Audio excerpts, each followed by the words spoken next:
This afternoon, it was obvious. The main resistance to immigration enforcement, it's not happening in the streets of Minneapolis or Portland or Chicago. It's found inside the U.S. Capitol.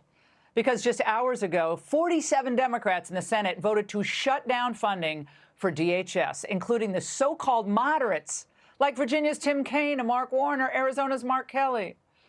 So on the immigration enforcement, that issue, Democrats are all AOC now. Because, look, if you don't believe in open borders, you had to vote to fund DHS. National security, public safety, border security, it's all involved. Now, in 2024, Americans overwhelmingly voted for mass deportations. But to Democrats, any and all deportations are immoral. We need to get ICE under control and deliver a country that is consistent with our values. We should be talking about the mass deportation policy that is causing havoc all around the country. The administration must end this aggressive immigration enforcement surge and mass deportation campaign. Yeah, the bottom line is this. They don't think they can win future elections without open borders. That's why Democrats are furious that ICE arrested more than 4,000 illegals in Minneapolis. And likewise, it's why some of them are declaring victory, because the Trump administration announced it's wrapping up Operation Metro Surge. That's deployed more than 2,000 agents in the Twin Cities since December. Had some drawdown earlier, but now they're pulling up stakes. Here with us is border czar Tom Homan. Tom, I want to get to this DHS funding issue in a minute. But are you declaring victory tonight in Minnesota because the agitators are declaring victory too? Well, I never expected for a moment that the politicians would give President Trump or myself a win, or the men and women of ICE a win. I knew that coming in.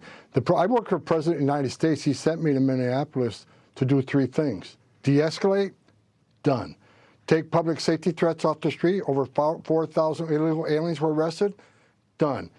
Gain cooperation from state and local law enforcement so it makes the agent's job safer to arrest a public safety threat and the safety and security of a facility, done.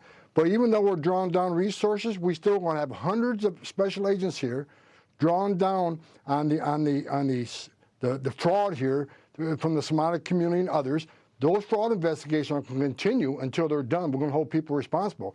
We're also got investigators here doing the church investigations, to include Don Lemon. We're not walking away from anything. We've achieved what we came here for. This is like any other surge operation. L.A., it ended. Los Angeles, it ended. Charlotte, it ended. New Orleans, it ended. This is ending the surge, but we're not going away. And let me say this. Over 800 flights a day land in St. Paul, Minnesota. If we need to come back, we'll come back. Meanwhile, Tom, properly funded ICE operations can actually assist in the removal of monsters from society. Like this guy, Kenneth Moreno Guzman. He was charged with raping an 11-year-old while holding her 10-year-old sister at knife point, who was in the room watching this. But then the Georgia Senator John Ossoff is staking his re-election on moments like this. Why are roving gangs of masked men who look like they couldn't pass the Army physical exam dragging people screaming from their cars and shooting people to death? What do Georgians need to understand, Tom? That President Trump made a promise to make this country safe again, and that's exactly what we're doing. We have arrested hundreds of thousands of public safety threats, and not only remove them from the communities, we remove them from the country. These politicians, I hear the majority of Democrats have been saying, yeah, you should concentrate on criminal aliens, forget the rest. Yes, we agree. The public safety threat, illegal aliens should be targeted. But then they lock us out of the jail. They can't square that. And this guy here, he's a mess, because the men and women of ICE every day go out in the street, put their lives on the line to make this country safe again. Where were they the last 4 years with open borders, where 500,000 kids died from opioid overdoses, with a record number of sex trafficking in women and children, over 500,000 children smuggled in the country, lost track of 300,000 of them? I said today, just here in this state, we found over 3,300 of them that they weren't even looking for, that President Trump found. That's amazing. That's children. That's a huge, huge positive thing that Republicans and Democrats should, frankly, despite all their differences, be celebrating. But no, it's demonize ICE, demonize ICE. Now, I want you to explain for our viewers, Tom, what will happen if DHS funding runs out? And what does this tell you about the 47 Democrat senators, everyone except John Fetterman, all the moderates, they say they're moderates, they voted to stop funding DHS, at least temporarily pause it? They care more about politics than the safety and security of this nation. You're talking not funding the Coast Guard, who have stopped multiple loads of drugs coming to this country. You're going to defund TSA, who keeps our skies safe. You're going to defund the Secret Service. I mean, they put politics aside. This is about safety and security of this nation.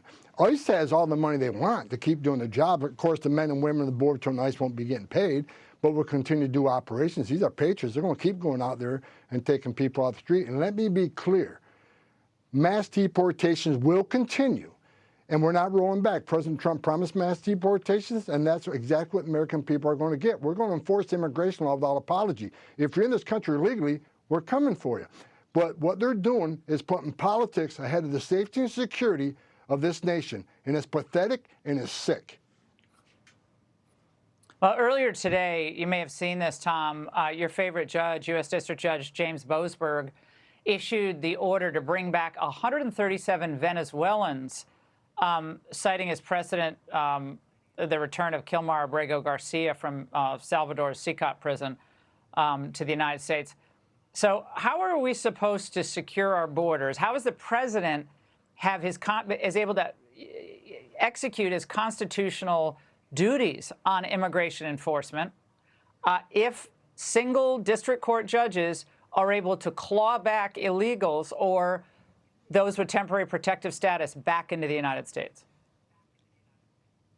It's hard. They're putting roadblocks up, makes it less effective, less efficient. I thought the Supreme Court already addressed this. District court judges can't make rulings that affect the whole country, so I think the Supreme Court needs to step in. I think DOJ is fighting as hard as they can, but they're not going to stop us from doing our job. So these radical judges, you know, I've been doing this, Laura, since 1984.